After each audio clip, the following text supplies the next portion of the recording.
Проект Включващо обучение беше замислен като един новаторски проект в Министерството на образованието и науката по отношение на обучението и работата с деца със специални образователни потребности. Смисълът му беше да предшества законодателните промени, да пилотира нов модел за работа с децата и за обучението на децата със специални образователни потребности в общообразователните училища, така че да се изгради капацитет в тези училища, собствен, да отговорят на потребностите на децата на място с съответните учители, съответните специалисти, които да ги подкрепят в обучението. За целта бяхме избрали да пилотираме този модел в 84 пилотни общообразователни училища първоначално. По-нататък разширихме дейността с 25 детски градини, в които пък се акцентира върху ранното въздействие, ранната интервенция с деца от предучилищна възраст, с цел да се предотвратят обучителни трудности по-нататък в обучението и в училище. През юни месец 2013 година получихме едно писмо, с което ни молеха колегата логопед да направи едно проучване, едни тестове, скрининг тестове, с които да видим дали имаме деца в някакъв риск. Изпратихме резултати, се оказахме, че сме единствената на територията на област Перник детска градина, одобрена за работа по проекта. И всъщност в градината проекта стартира през януари 2014 година и успешно работим и до сега. С започването ни да работим по този проект, ние намерихме пътя, по който да стигнем до децата, които трудно се вписват в масовата група, да установим, че проблема не винаги е в децата, понякога е в семейната среда, понякога е в средата самата група. Защото има фактори, които на някои дечица въобще не влияят, но на някои влияят много потискащо. И ние като предучилищни педагози всъщност не сме обучавани и не знаехме как да преценим дали едно дете, което виждаме, че не се вписва, което е различно, не можехме да преценим дали това дете е извън норма и трябва да се търси ресурсно подпомагане, диагностициране първо и подпомагане, или просто трябва да се поработи малко по-активно и малко по-специфично насочено с детето, с семейството, с средата и това дете да преодолее бариерите, които явно има в момента на включване и то да стане успешно като другите деца и като обучение, и като социална адаптация. Тези деца, които се нуждаят от някакво така специално обучение, най-напред се откриват от самите учители в групата, защото те са най-близко и контактуват най-много с тях. След което вече колегите си правят съответните тестове и установяваме кои деца са в риск и кои трябва да бъдат включени в съответната програма. Но за едно дете е много важно да познава човека, който провежда теста, защото ако някой напълно непознат влезе да проведе теста, детето няма да покаже добър резултат, защото то няма да бъде отпуснато. И точно това е целта на тази групова работа с цялата група, за да могат те да се, пак казвам, да ни имат доверие, да се отпуснат пред нас. За момента тази учебна година, която почти отмина вече, бяха включени 22 деца, които бяха в риск. Съответно оборудвахме логопедичен кабинет и кабинет на психолога с необходимата техника. Колегите си работят с тези деца. Те си имат направен график, срещат с всички деца, работят с тях и имаме голям напредък. Този проект дава методиката. Много е ценен в това отношение. Защото досега ние не сме имали конкретна методика, имаме държавни образователни изисквания, но нямаме конкретна методика, за да хванем тези деца.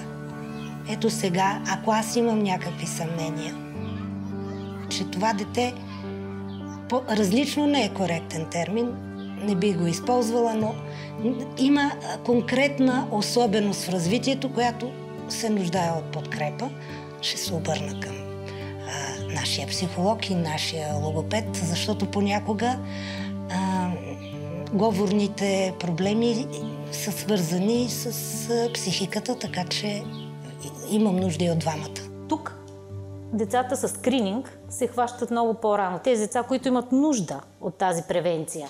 И когато се работи с тях, съответно се преодоляват нещата. Ние не ги пришпорваме, нито ги натрупваме. Те се върват в един плавен процес, който след годините се отблагодарява. Както на децата, така и на нас. Тоест този проект ни дава това, което на нас ни липсва като подготовка.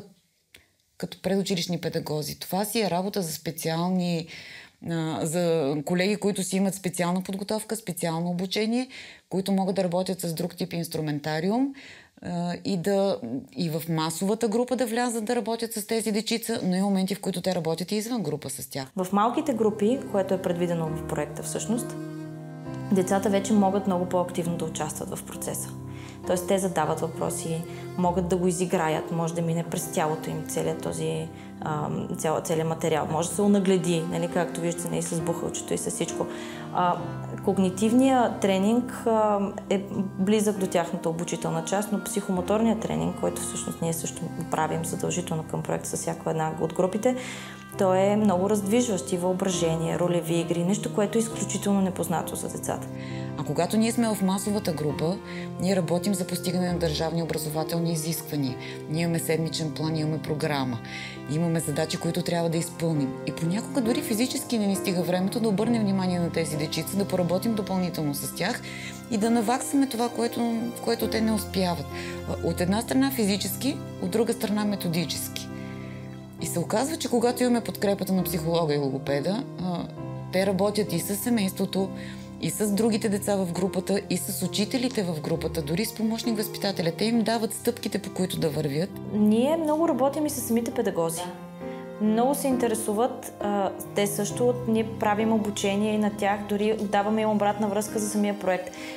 За самата методика. Методиката е написана, особено в когнитивния тренинг, той е написан като за учители. Ние като екип се сплотихме откакто е този проект, защото самата информационна обезпеченост на системата се увеличи. Родителите получават компетентна и достоверна информация от психолога и от логопеда и станаха по-топли нашите взаимоотношения. На родителите им е много удобно, че специалистите са тук на място. Не се налага да се водят децата някъде на друго място. Не ги пращаме по разни комисии, което е много страшно, нали, за родителите. И не се искат някакви допълнителни средства от тях. Случва се във времето, в което децата са на детска градина. Психолога и логопеда, които ги наблюдават, действително могат да видят неща, които обягват и на мен, обягват и на учителите. И първата обратна връзка, която получих от психолога, беше, мога да кажа, много точна. Тоест неща, които аз като родител един вид си ги знам, но някак си ми е малко трудно да ги приема. Според мен това трябва да бъде задължително за всяко учебно заведение. Дали ще е детска градина, дали ще е училище, задължително трябва да има специалисти, които да могат да работят с децата и с родителите. Това е връзка, която се гради много бавно, между учителя, специалисти и детето. И просто трябва да се виждаме редовно, защото иначе детето спира да има доверие в човека отсреща. Чувства се излъган за това, че, или да кажем наказан за това, че не може да практикува своята любима дейност по-често, колкото е било преди. Пилотните детски заведения, които в момента работим, сме много различни. На смисъл, има големи детски градини, има малки детски градини, има градини с много деца, които не са с български етнос. И се оказва, че навсякъде проекта работи. Проекта помага на колегите да преодолеят тези трудности. Най-близкото училище, което е до нас, 11 основно училище, също работи по този проект. И се оказва, че повечето от децата ни отиват съответно в най-близкото училище, което е в този район, така че там работата с тях продължава. Действително, с този проект успя да се пилотира модел на екипна работа на място в самото общообразователно училище. Де-факто екипна работа нормативно съществува в законодателството, разписана като такава, но много трудно се осъществяваше до момента преди да започне да работи този проект, защото знаем, че към момента ресурсната подкрепа на децата със специални потребности се осъществяваше най-вече отвън, чрез специалисти на ресурсните центрове. Това, разбира се, няма лошо, това беше един добър модел на работа, но ние надграждаме този процес с проекта, смятам, че това е най-ценното, което правим с него, защото всъщност тази екипна работа можа да се осъществи, да се види като такава, да се усети като такава, когато всичките специалисти са събрани и работят заедно в един колектив на място, в едно училище, в една среда, с едни родители, с едни учители, с едни и същи деца. С този проект ние показахме, че със същите пари, които разпиляваме между училището и ресурсния център, ние можем да назначим повече специалисти и да им възложим толкова часове, колкото са необходими при децата. И точно това е хубавото, нали? Че когато сме един екип, нещата се виждат в движение, решават се в движение. Нали, аз виждам израстването на хората от екипа, чувам какви са техните потребности. Нали. Защото всеки ден се случва нещо, което е в помощ за по-ефективната работа.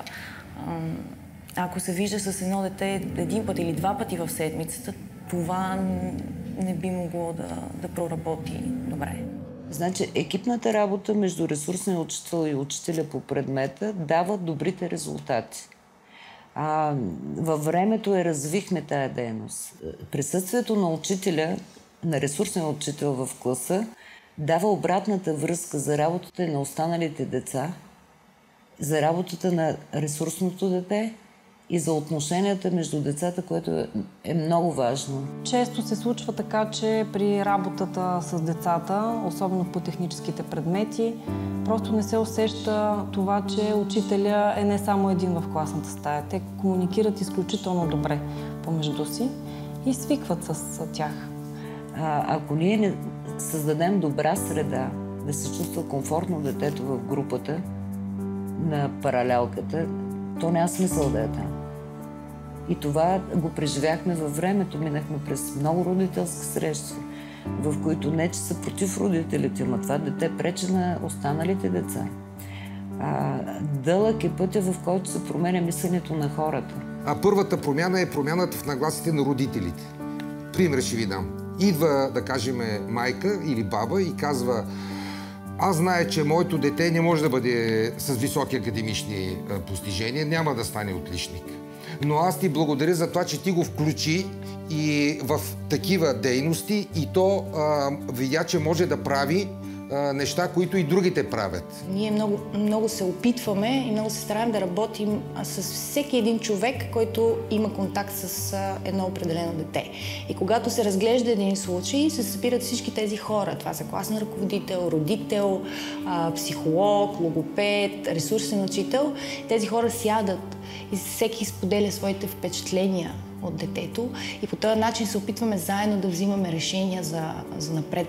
Какво ще се случва с това дете, какво ще правим. Оттам нататък вече изготвяме работа, нали, план за рехабилитация, за терапия. Това са изключително важни неща, които трябва да продължат, тъй като виждаме вече резултатите. Както и по отношение на интеграцията на децата в училище е много важно. Моята роля на психолога, част на класния, заедно с колегите педагози, заедно с директора. В този малък населен пункт, вероятно колегите в страната може би имат други трудности, нали? Но в този малък населен пункт аз работя с местната общност. Имам предвид общината, администрацията, имам предвид отдела за закрила на детето. Деца, които са по проекта и с приемни родители, т.е. те преминават и са под контрола на и наблюдението на отдела за закрила на детето, хората, колегите в отдела за закрила на детето получават много пълни протоколи, да кажем, от изследвания, карти. Тоест, те имат тотална информация, не крия нищо от тях, защото това е много важно и считам, че е много важно за детето, нали, и за приемната майка. И те са колеги в крайна сметка. Те имат пълна информация за това дете, как се развива в училището. Никога, искам да кажа, в нашето училище, убеден съм, че в други училища не се получава тая пасивност. Да оставиш ресурсния учител да върши работата на учителя, напротив. Няма такова разделение и противопоставяне. По-скоро работим заедно. Тоест, това не е грижа на ресурсния учител, по-скоро наша обща грижа. Тоест, аз и тя. Говоря специално за ресурсния учител, който е всеки ден. Основният учител на детето постоянно поддържа контакт с ресурсния учител и обменят какво се случва в час и какво прави детето при ресурсния учител. за да се направи най-доброто за това дете. Случвало се специалистите да влизат, ако има проблем с дадено дете, да разговарят с целия клас, обяснява им се на класа какъв е проблема, защо трябва, защо не трябва. Във всички случаи искам да разбера каква е социометричната ситуация в класа, какви са взаимоотношенията в класа. Във всички случаи се срещам с всички деца. Тоест всички деца идват на интервю при мен от целия клас. И роми, и българи, няма никакво значение. Искам да разбера какво се случва там, кои потребности не са удовлетворени, какво искат децата, защо не могат да се справят. Когато имам някаква нужда от тях, някакъв въпрос, който трябва да реши, не мога да взема решение за детето, те винаги са насреща и ми помагат. Съветват ме кое е най-добро за детето, защото имат много... Те са специалисти и тяхното наблюдение, тяхното мнение е много по-обективно от моето. Самите хора, които са в този ресурсен център, винаги контактуват с преподавателите.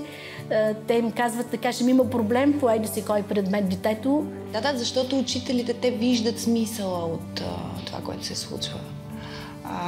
Те имат смисъл и за себе си, защото когато те участват в тези екипни срещи, например, те разбират много повече и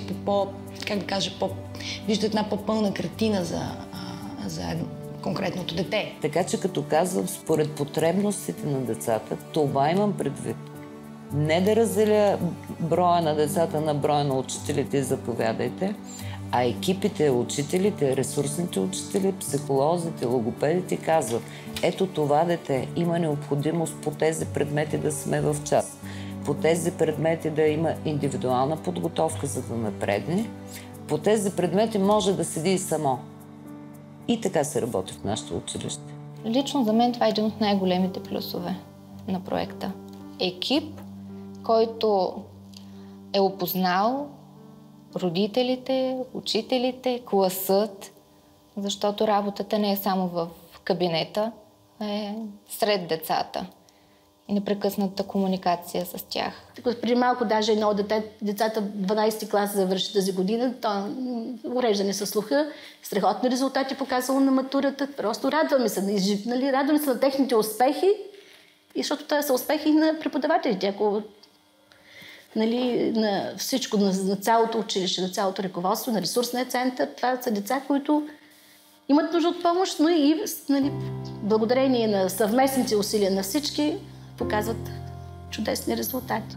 Това, което всъщност е много важно по този проект, че успяхме да ангажираме вниманието и на специалните училища, което е също много важна препратка към новия проект на закон, тъй като успяхме да повишим капацитета и на тези училища да подкрепят процеса на приобщаващо образование чрез своите специалисти, чрез обучения, които те направиха на колегите от общообразователни училища, на деца, на родители, във връзка с правилово ограмотяване, във връзка с овладяване на някои специфични умения по специални учебни предмети, които са изключително важни за обучението на децата в общообразователна среда, за да могат да бъдат подкрепени.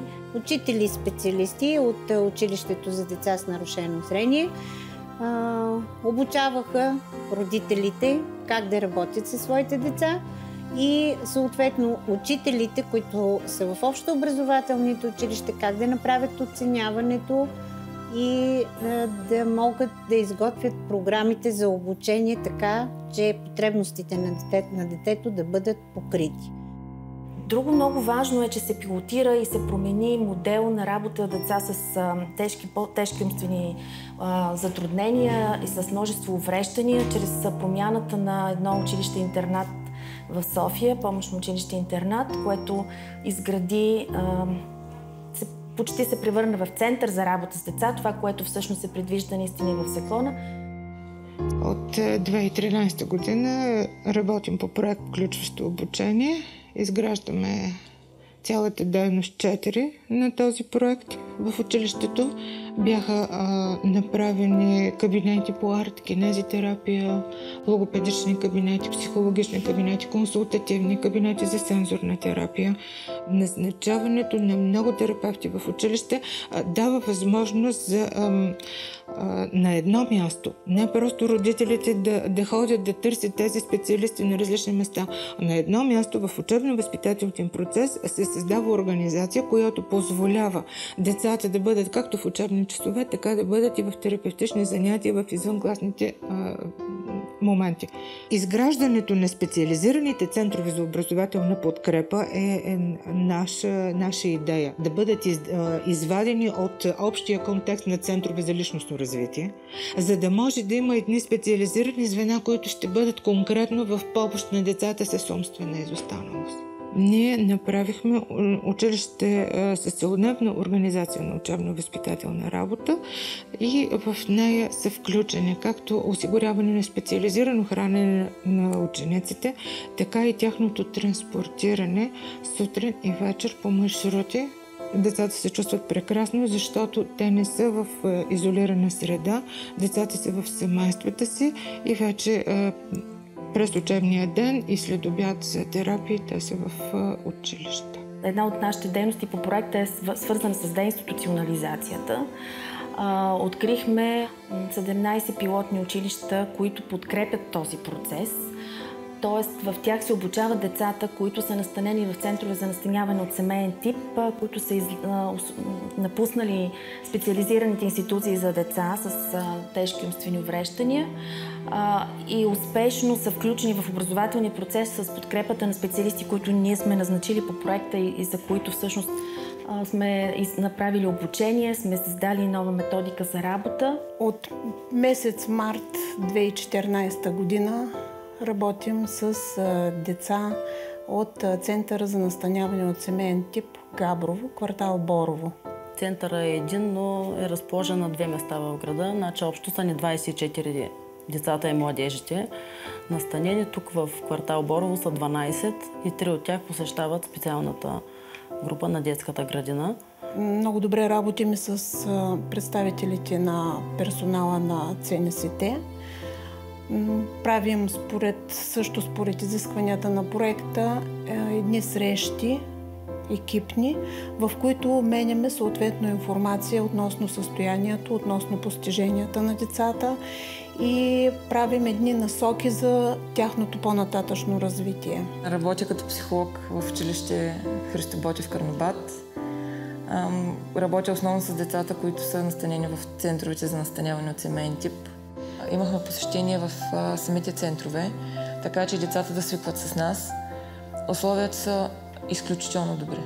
Изключително. Всичко е чисто. Точно като един дом на едно нормално средностатистическо семейство. Едно е да гледаш 10-12 деца, друго е ние сме ги извеждали от институции с по 40. Аз съм ги виждала, нали. Няма как да има такава грижа с толкова много деца. Оттам тръгваме. Малкият брой деца, обстановката е различна, предразполагаща, уют някакъв е създаден. Плюс наистина основно грижата, която полагат нашите служители за тях. И идеята да са в тези ЦНСТ-та се оказва успешна, поне до момента, нали, като наблюдение, което имам. Наистина децата са много по-спокойни, всичко е много по-добре, знаят вече хигиените навици им се създават. Това всичко е с помощта на колегите, които са там. И наистина двата екипа работим в изключителен синхрон, за да може да постигнем всички тези резултати, които имаме до момента.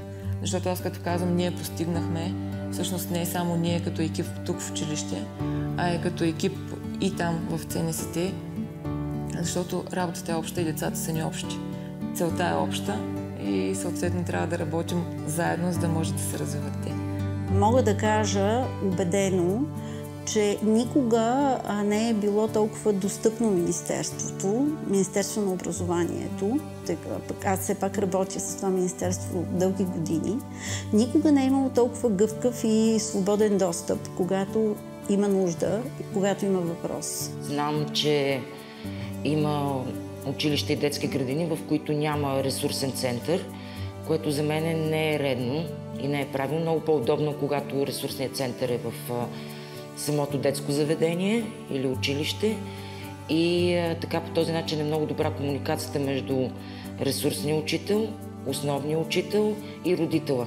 Свободата ми даде този проект. Свободата да имаш специалисти и да не си зависим, че на 1 септември, примерно, ще кажат, да, ама ние нямаме специалисти, не можем да ви дадем повече от 3.